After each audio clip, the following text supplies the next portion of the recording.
Okay जी, अभी जो है ना एंटी माइक्रोबियल ड्रग में हमने जो डिस्कस करनी है वो है प्राइजिनामाइड। ये बेसिकली इसका थोड़ा सा जो है ना वो हम देख लेते हैं एक्शन कैसे है। अपने पाँव पे कुल्हाड़ी मारने वाली बात जो है ना आपने सुनी होगी, तो यही जो है ना वो प्राइजिनामाइड है। बैक्टीरिया खुद बना रहा है एक एंजाइम, ठीक है। बैक्टीरिया जो है ना वो खुद एक एंजाइम बना रहा है जिसे हम कह रहे हैं प्रेजिनामाइडेज। इस तरह करके एक इसमें एंजाइम का नाम लिखा हुआ है, मैं दिखा दूँ तो यहाँ पे उसने कहा कि किधर गया यार, एक मिनट। हाँ ये वाला देखो, प्रेजिनामाइडेज जो है ना एंजाइम, वो कह रहा है कि ये बना रहे हैं, ठीक है, कन्वर्जन करवा करवा के बैक्टीरियोस्टेटिक में, ठीक है। तो वही जो है ना प्रेजिनामाइडेज एंजाइम वो इस ड्रग को एक्टिव कर रहा है, ठीक है। प्रेजिनामाइडेज जो टीबी वाले बैक्टीरिया है ना, देखो वो इतने बेचारे मासूम भोले भाले से है ना कि उन्होंने अपने अंदर जो है ना वो साइकिल चलाया और उन्होंने ये प्रेजिनामाइडेज एंजाइम बना दिया, ठीक है। ये अब एंजाइम बैक्टीरिया के पास पड़ा हुआ है। जो ही हम प्रेजिनामाइड ड्रग देंगे ना, तो ये वाले एंजाइम खुद आके इसको कहेगा आओ आओ आओ जनाब, वेलकम करते हैं। ये पहले से बैक्टीरिया ने खुद बना कर रखा हुआ, देखा, अपने पाँव पे कुल्हाड़ी मारने वाली बात है। खुद ही एंजाइम बनाया, फिर हमने ड्रग देनी है तो सिंपली इसने ना इनएक्टिव प्रेजिनामाइड को एक्टिव प्रेजिनामाइड के अंदर कन्वर्ट कर देना है और अपना एक्शन करवा देना है। अब कुछ बैक्टीरिया अब ना वो सियाने हो गए हैं, वो कहते हैं हम क्यों बनाएं, ये इंसानों ने हमारे साथ जो है ना वो गेम चलाई है। तो ये क्या करती हैं, रेजिस्टेंस शो करती हैं, कैसे प्रेजिनामाइड डेज एंजाइम की जो है ना वो सिंथेसिस को ही रोक दी इन्होंने। इस सिंथेसिस को बनाना बैक्टीरिया ने बनाना बंद कर दिया तो रेजिस्टेंस हो जाएगी सिंपली।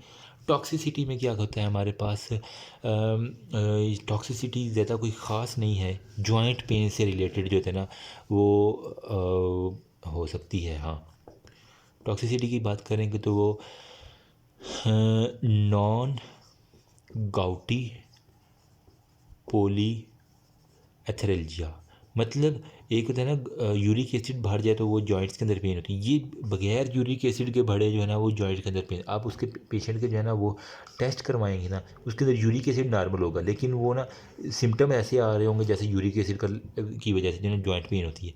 तो ये इसकी एक हाइपर जो है ना वो यूरिसीमिया और होगा, ठीक है, हाइपर यूरिसीमिया और पोर फायरिया का जो है ना वो पेशेंट होगा। प्रेगनेंसी के अंदर जो है ना ये कॉन्ट्रा इंडिकेटेड है, ठीक है।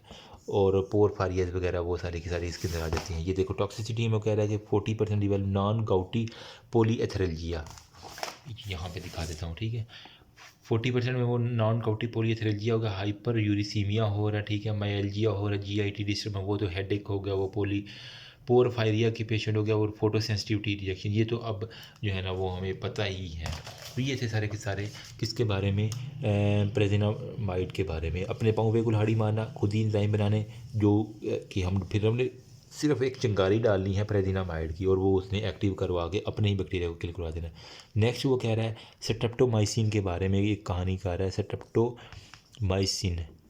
ये basically in life threatening patient जो होते हैं ना, जो टीबी जिनके ऊपर कुछ भी एक्ट ना कर रहा हो, मतलब लाइफ थ्रेटनिंग पेशेंट के अंदर जो है ना वो हम देते हैं कौन सी, स्ट्रेप्टोमाइसिन, ठीक है। ये बेसिकली अमाइनो ग्लाइकोसाइड्स के साथ जो है ना वो एक कम्बिनेशन में आप देख लेंगे।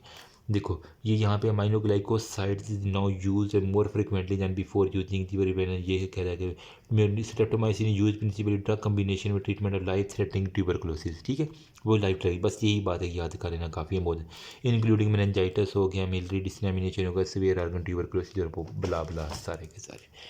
नेक्स्ट हमारे पास आ जाता है अल्टरनेटिव जो ड्रग्स है ना, उसका एक टॉपिक आ रहा है। उसके बाद इंशाल्लाह हमारे पास जो है ना वो छोटी सी बातें रहती हैं। अल्टरनेटिव ड्रग्स की थोड़ी सी बात करें तो वो सबसे पहले वो कह रहा है कि एमिकासिन, ठीक है।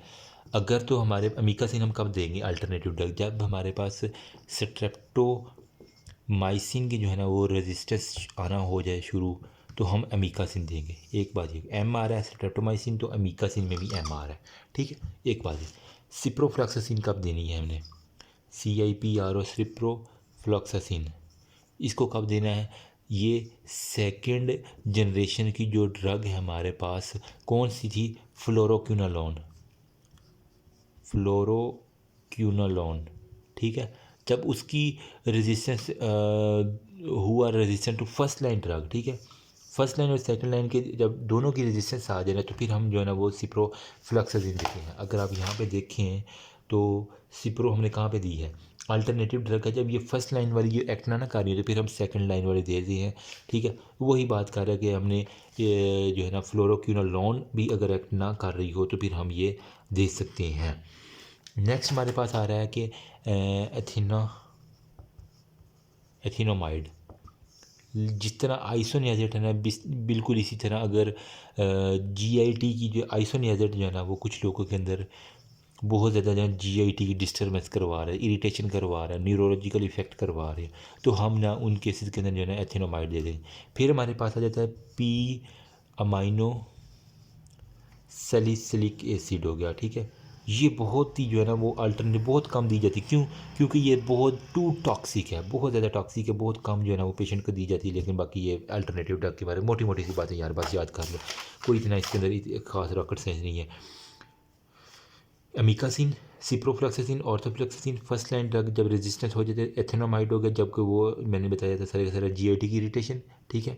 और हमारे पास पी अमाइनो सैलिसिलिक एसिड वो कर वेरी रेयरली यूज़ किया क्योंकि इसका जो है ना वो टॉक्सिक इफेक्ट है। जीआईटी डिस्टर्बेंस है, पेप्टिक अल्सर हो गया, हाइपर सेंसिटिविटी हो गया, वो सारे के सारी जो है। इसके अलावा कुछ अदर ड्रग कह रहा है कि इंक्लूड सेप्रोमाइसिन हो गया, ठीक है, और साइक्लोस्पोरिन हो गया, वो सारी की सारी जो है ना इसके अंदर हम यूज़ करने के। एक वहाँ पे ना इसने ड्रग रेजिमेंट्स का जो है ना वो थोड़ा सा बताया हुआ है। स्टैंडर्ड रेजिमेंट होगा ड्रग रेजिमेंट, इसके बारे में थोड़ा सा कंसेप्ट बता दूँ मैं आपको।